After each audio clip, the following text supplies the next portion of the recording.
আসসালামু আলাইকুম everyone. Welcome জানাচ্ছি সোহানাস কিচেনে আরও একটি হেলদি রেসিপি দেখার জন্য।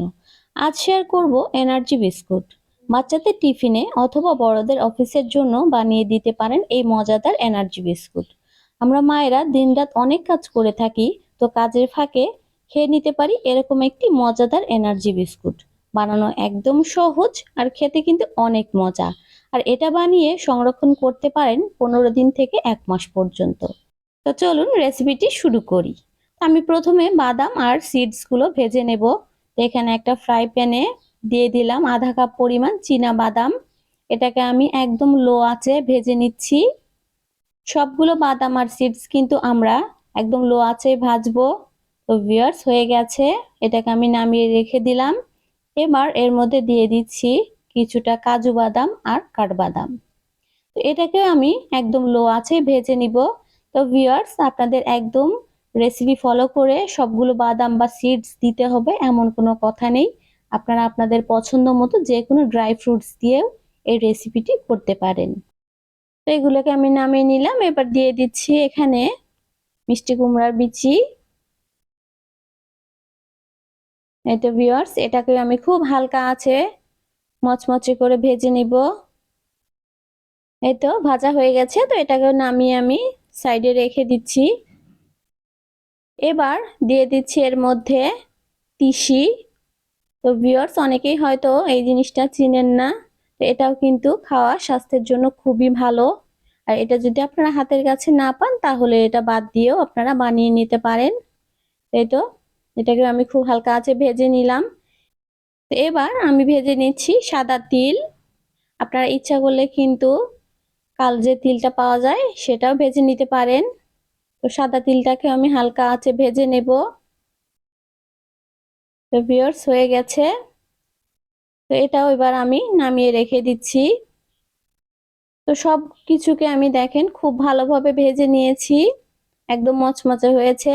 এবার এগুলোকে আমি ব্লেন্ড করব, তবে একদম গুঁড়ো করব না। এটাকে আমি আধা ভাঙা করব, হালকাভাবে ব্লেন্ড করে নিচ্ছি। হয়ে গেছে ভিউয়ার্স, দেখেন এটাকে কিন্তু আমি আধা ভাঙা করে নিয়েছি। আর এভাবেই নিতে হবে। তো এর মধ্যে এখন মিশিয়ে দিচ্ছি আমি কিছুটা কিশমিশ। এই তো এটার সাথে খুব ভালোভাবে মিশিয়ে নিলাম। এবার এটাকে সাইডে রেখে দিচ্ছি। তো ভিউয়ার্স, এখানে আমি নিয়েছি প্রায় 300 গ্রামের মতো খেজুর। এটাকে খুব ভালোভাবে ধুয়ে বিচিগুলো বাদ দিয়ে দিয়েছি। আর হাত দিয়ে এভাবে আমি এই খেজুরটাকে ম্যাশ করে নেব। চেষ্টা করবেন খেজুরটা যেন সফট হয় এ ধরনের খেজুর নিতে। আপনারা ইচ্ছা করলে কিন্তু যে কোনো ভাবে ম্যাশ করে নিতে পারেন। তো হয়ে গেছে ম্যাশ করে নেওয়া, আমি একদম মিহি করে এটাকে ম্যাশ করে নিয়েছি। এবার চলে যাচ্ছি চুলার প্রিপারেশনে। তো এখানে একটা ফ্রাই প্যানে আমি দিয়ে দেবো 1 টেবিল চামচ ঘি। আর চুলার আঁচটাকে কিন্তু একদম লোতে রেখেছি। এবার ম্যাশ করে রাখা খেজুরটা দিয়ে দিচ্ছি। তো ভিউয়ার্স, প্রথমে কিন্তু খেজুরটা একদম শক্ত থাকবে, ভয় পাওয়ার কিছু নেই। হালকা আঁচে কিছুক্ষণ নাড়াচাড়া করলে এটা সফট হয়ে যাবে। তো আঁচটা কিন্তু বাড়ানো যাবে না। এই তো ভিউয়ার্স, হালকা আঁচে এটাকে আমি কিছুক্ষণ নাড়াচাড়া করার পরে দেখেন একদম সফট হয়ে গেছে। তো এই পর্যায়ে আমি এর মধ্যে দিয়ে দিব 2 টেবিল চামচের মতো মধু। তো ভিউয়ার্স, আপনারা ইচ্ছা করলে কিন্তু মধুটাকে স্কিপ করতে পারেন, তবে আমি বাচ্চাদের জন্য যেহেতু বানাবো এই জন্য কিছুটা মধু দিয়ে দিলাম। এই তো মধুটা দেওয়ার পরে আমি একটু নেড়ে চেড়ে চুলাটা অফ করে দিব। দেখেন আরো অনেকটাই সফট হয়ে গেছে মধুটা দেওয়ার পরে। তো চুলাটা কিন্তু আমি বন্ধ করে দিয়েছি আর নেড়ে চেড়ে মিশিয়ে নিলাম মধু আর খেজুরটাকে। এবার আমি এর মধ্যে দিচ্ছি আগে থেকে আমরা যে ব্লেন্ড করে রেখেছিলাম বাদাম আর সিডস গুলো, সেটা প্রথমে আমি অর্ধেকটা দিব। অর্ধেকটা দেওয়ার পরে আমি খেজুরের সাথে এটা মিশিয়ে নিচ্ছি। এই তো কিছুক্ষণ মেশানোর পরে আমি বাকি সিডস গুলো দিয়ে দিলাম। দেওয়ার পরে আমি এবার খুব ভালোভাবে স্প্যাচুলা দিয়ে মিশিয়ে নেব। আপনারা ইচ্ছা করলে হাত দিয়েও মেশাতে পারেন, তবে এটা যেহেতু গরম, প্রথমে আমরা স্প্যাচুলা দিয়ে একটু মিশিয়ে নিয়ে তারপরে দরকার হলে হাত দিয়ে মেশাবো। তো কিছুটা ঠান্ডা করে নিচ্ছি এটাকে। তো ভিউয়ার্স, এই মিশ্রণটাকে কিছুটা ঠান্ডা করে এবার আমরা বিস্কিটগুলো বানিয়ে নিব।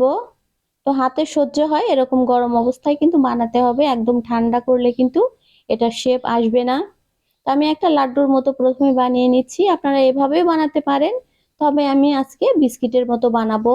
এজন্য কিছুটা মিশ্রণ এভাবে নিলাম, নিয়ে লাড্ডুর মতো বানিয়ে দু হাত দিয়ে চাপ দিয়ে একটা বিস্কিটের শেপ দিয়ে দিব। তো আপনারা যে কোনো শেপেই বানাতে পারেন, খেতে কিন্তু একই রকম লাগবে। আর এই কাজটা খুব দ্রুত করতে হবে, তা না হলে এটা জমাট বেঁধে যাবে। তো এভাবে আমি সবগুলো বানিয়ে পরিবেশন করে দেখাচ্ছি। এই তো ভিউয়ার্স, তৈরি হয়ে গেল আমাদের মজাদার হেলদি এনার্জি বিস্কুট। খুব সহজেই বানিয়ে সংরক্ষণ করে খেতে পারবেন 1 মাস পর্যন্ত। মাত্র একটি বিস্কুট আপনার অথবা আপনার বাচ্চার এনার্জি লেভেল অনেকটাই বাড়িয়ে দেবে। তো আশা করছি আপনাদের কাছে ভালো লেগেছে। ভালো লাগলে অবশ্যই বাসায় একবার হলেও ট্রাই করবেন। লাইক, শেয়ার, কমেন্টের মাধ্যমে আমাকে জানাবেন। আর আমার চ্যানেলটি সাবস্ক্রাইব করে আমার পাশেই থাকবেন। যারা সাবস্ক্রাইব করেছেন তাদের জানাচ্ছি অসংখ্য অসংখ্য ধন্যবাদ। যারা এখনো সাবস্ক্রাইব করেননি তাদের কাছে অনুরোধ রইল, প্লিজ আমার চ্যানেলটি সাবস্ক্রাইব করে আমার পাশেই থাকবেন। আল্লাহ হাফেজ। আসসালামু আলাইকুম।